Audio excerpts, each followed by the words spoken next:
Hello, everyone, and thank you for attending today. My name is Clayton, and I'm a high school teacher in the South Redford School District, as well as a professional learning consultant in Michigan. We're going to start today by talking about what hybrid learning is and how it's defined. Hybrid learning is an educational model where some students attend class in person while others join the class virtually from home. Educators teach remote and in-person students at the same time using tools like video conferencing hardware and software. And that comes from Dorn et al. 2020. They continue by saying, in some cases, hybrid classes include, and I've crossed words out here, include anytime learning elements like online exercises and pre-recorded video instruction to support real-time classroom sessions. When planned well, hybrid courses combine the best aspects of in-person learning and online learning while making education more attainable for many students. So where I'm coming from here and where many of us who have looked at this work is it doesn't matter where your students are. What matters is that they are learners in your classrooms. They can be anywhere, but they're considered equal regardless of whether they're home, in their cars, or sitting in your classroom with you. This work is informed by several people who I worked with this summer at the Summer Institute in Digital Literacy.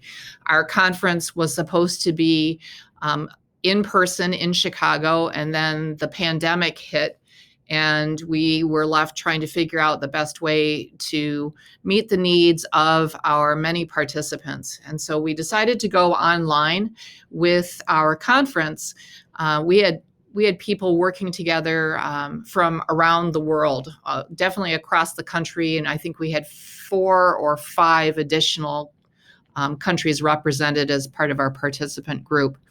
And so these people worked together both in real time and in anytime formats to collaborate on a project that they presented at the end of a 42-hour intensive week of professional learning.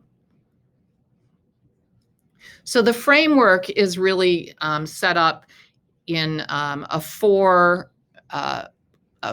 quadrants where we inspire. This is a teacher who inspires, and they can inspire their students or your students in any time or real time, where with activities where students watch, read, and wonder. And in addition, the teacher's greeting and teaching and hooking and asking. Additionally, in any time, students are engaged by the teacher, where they read, explore, analyze, comment, react, plan, and create. And the teacher teaches, engages, and asks. And then below that is connect. And this can be done in real time, where students connect. They collaborate with each other, they listen to each other, they consider each other's ideas, and they share their work with each other or with other people. So this could be done with greeting, synthesizing, discussing, asking, and wrapping up. And then there's share in the lower right quadrant, and that could be anytime or real time. And here is where students produce, design, create, revise, act, respond, and reflect. And the teacher creates support structures and designates a digital space for learners and teachers to do one or more of these. And this is from Julie Coiro, a researcher at the University of Rhode Island. So the framework is that in any time, your students are interacting and engaged. And in real time, they could be face-to-face, they could be virtual, but they're interacting and engaged. And we're looking here at both secondary and in this case as well, elementary grades too. So I have some examples for both. So again, we're looking at the top 2 quadrants, pairing together, and then the lower two quadrants pairing together. And we'll get into this in more detail as we go through this presentation. So I wanted to start with Karen, who is a second grade teacher in Scarsdale, New York. And they work with their students using Seesaw, but you can certainly use a Google Classroom setup. So her students are asked to come into class, and they get a little bit of an introduction. They're all online together, or they're looking at the smart board if they're in the classroom, and they're looking at their computer if they're at home. And they're told, hey, it's September 23rd and you have art. Click on the link to go to art. And then they have 3 boards that they cover each block. So there's a reading, there's a writing, and there's a science. And they're all kind of related. So you'll see in reading that they're reading about squirrels. And in science, they're talking about why squirrels dig. So they're working together with the students. The students might do some reading outside of class or in a anytime space, and then they are doing discussions and collaboration in a real-time space. And sometimes Mrs. Palikas, Karen Palikas, the second grade teacher, works with Mrs. Marceau, and they are able to bring kids into small group breakout rooms in Google Meets or on Zoom, so that the teacher can help support students who might need additional help with reading or writing or science. So this is a view of Mrs. Palikas, Karen Palikas' dining room and her Zoom room. So in the morning, Mrs. Palikas will inspire students with a morning meeting. She'll explain the writing purpose, and she'll hook using a calendar. In this case, they're talking about fall, so there might be leaves or pictures, or she'll talk about an experience or an idea. And then they'll engage in writing. Students write about what they see, hear, feel, taste, touch in the fall. This could be done in their journals. They could also write or draw. Now, again, this is all of the students who are either in the classroom or at home, but they're all doing the same activity together.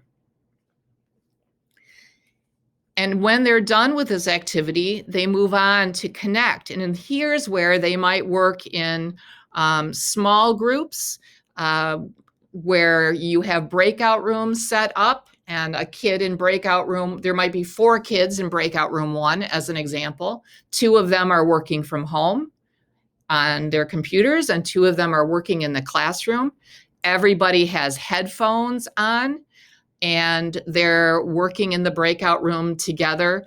The teacher who is in the classroom has the ability to monitor what's going on, either by maintaining a 6-foot distance as the teacher circulates around the room, but they could also be monitoring what's going on by the digital space they've provided for students. So the students might be working in a Google Doc, as an example. All of the students, face-to-face and at-home learners, are working in a Google Doc, and the teacher can manage the classroom by looking at the Google Doc and adding comments into the Google Doc. Hey, you're right on track, or hey, you might want to try this approach instead.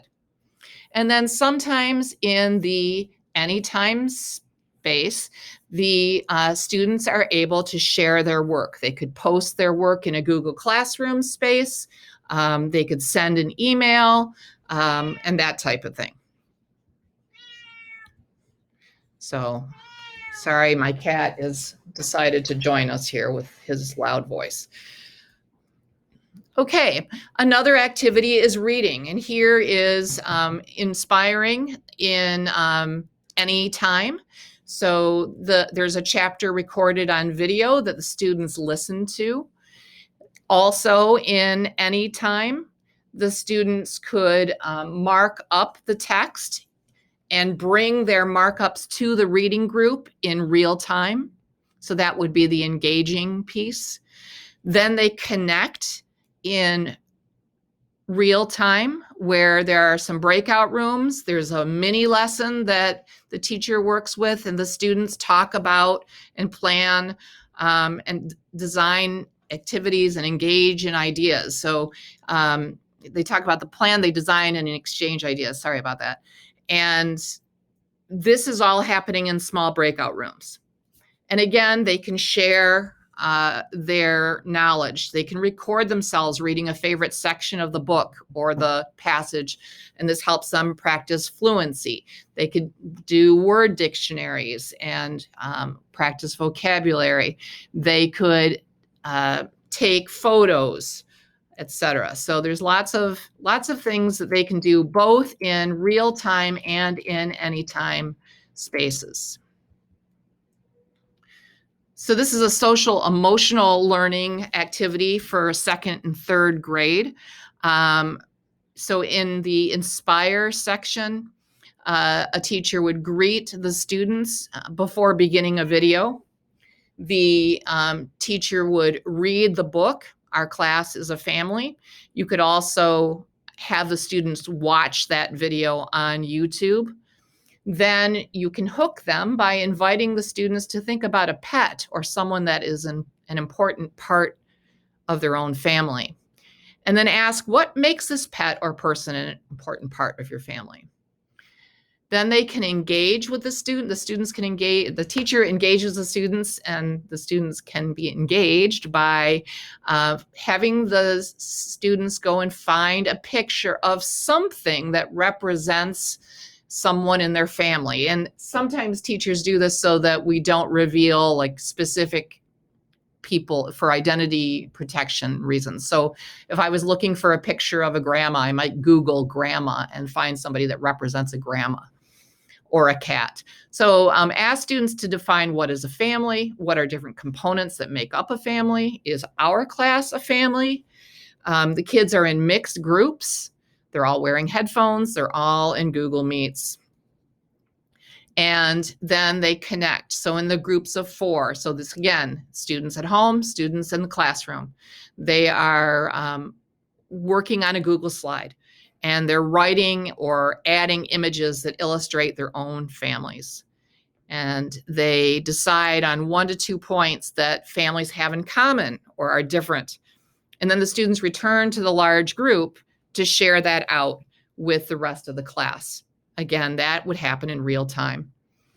And then the teacher might model how to produce something, and they could produce something in Flipgrid, and the students will complete it. And the question is, what is a community? So here is where students might add their images. So this could have happened in the second quadrant in Engage. So find a picture. Well, here's a picture of my dog, or here's somebody who looks like my sister or my grandma or my cat. And then when they go to do the Flipgrid, the students are able to post their Flipgrid responses. This could be done as a anytime activity. It doesn't have to happen in the classroom. It could happen during any time when students are at home, when they have a free moment, when there's a break in the action in the classroom. Here are some activities for secondary, and this is a 7th grade social studies classroom. And in this unit, they're talking about ancient Greek city-states of Athens and Sparta. And so there's a question of the day under Inspire. The teacher talks and introduces the unit that we're going to be reading an excerpt from our online text.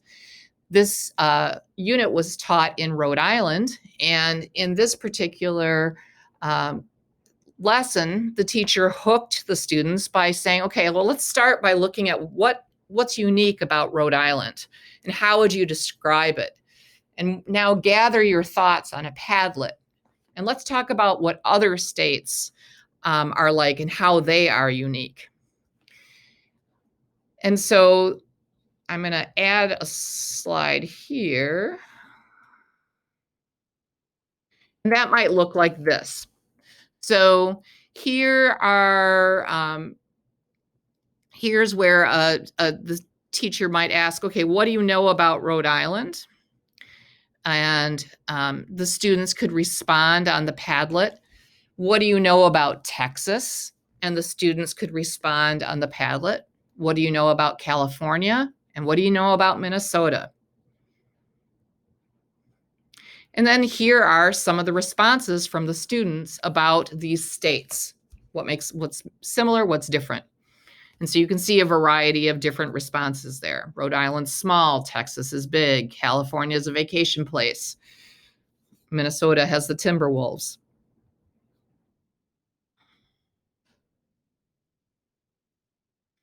And so the next part of this activity was in the inspire and engage. And this happened either in any time or in real time. So they're doing some close reading here. They're reading about citizen roles in Athens. Their instructions are to read the passage and do some highlighting of 2 facts in each paragraph. They need to fill in their evidence sheet. There's an enrichment activity. And here's another activity. Again, they're reading.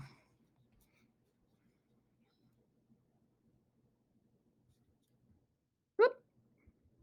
Okay, and when they're done with the activity, they're done with the close reading activity, they're going to go in and they're going to fill out this kind of exit ticket and evidence sheet. And it can be submitted either to the teacher directly, or it can be submitted online. And it could be as simple as take a picture of what you filled out and send it in to me. So that's an option. So here are some finished examples. Student read about men and highlighted 2 facts about women, 2 facts, and they read about slaves. And then there was an opportunity for students to do some connecting and sharing. And so using Mentimeter, which is a fun tool to use, there are some free, you can use it for free. There are some limitations with the free version. I've used it for free and it worked out pretty well. So how would you describe Sparta in 2 words? Students build a word cloud in Mentimeter, but I would argue that you could also have them build a word cloud in any other word cloud building software. There are several out there. And then we have the results of which is the better city state. And now we're going to talk about biology. And I'm going to start my class with a pre-class activity. I'm going to ask students to watch a video of a butterfly emerging, and in a shared document, write down what you noticed and what questions do you have. This is the engagement piece.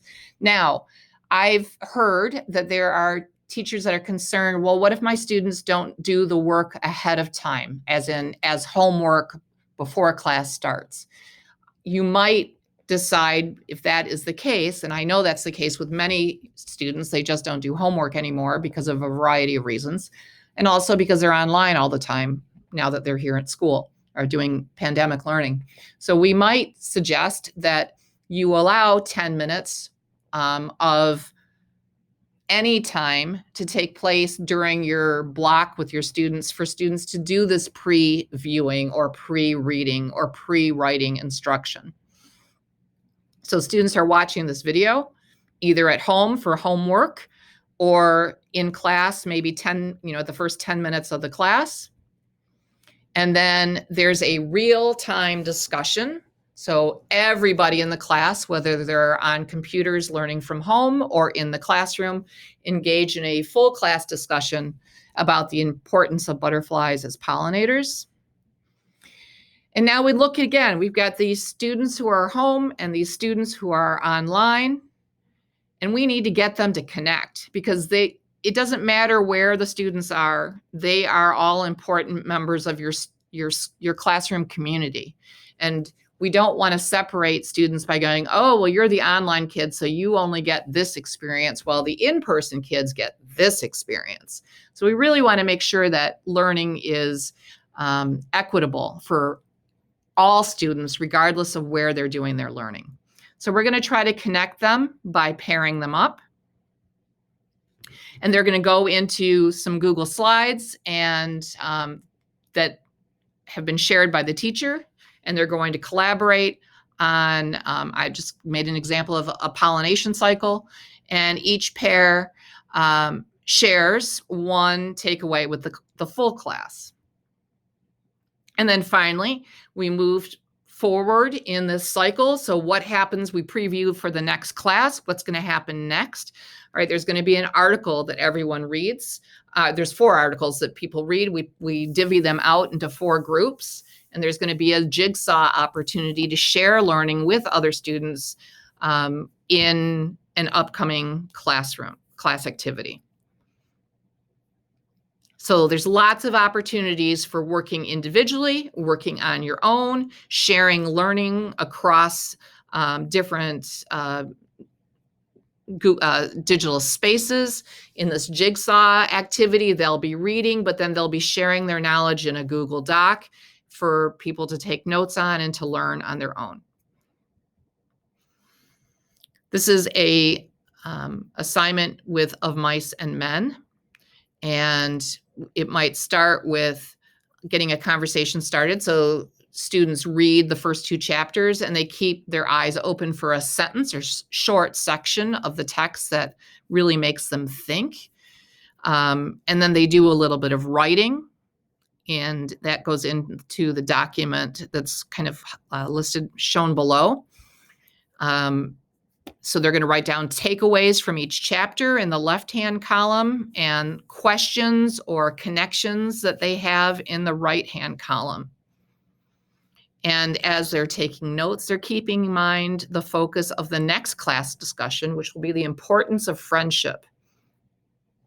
Bring your notes to class with you and be prepared to discuss the ideas. So this is obviously for ELA.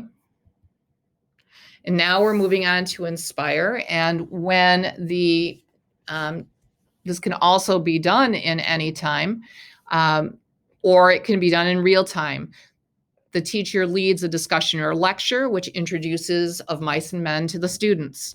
So this could be recorded ahead of time for students to watch on their own, or it could be recorded during the class for students to watch if they're absent.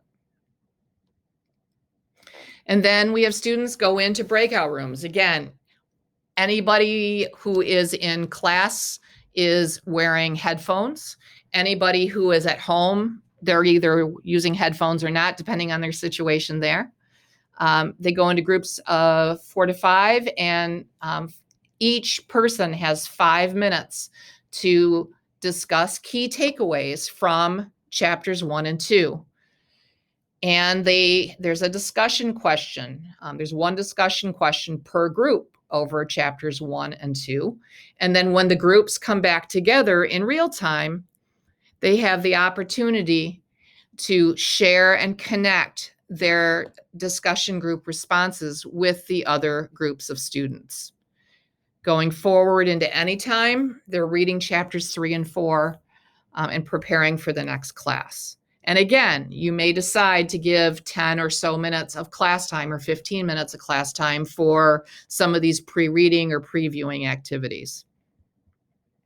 And that's where we're going to leave off for now, and we'll head into our Jamboard activity next.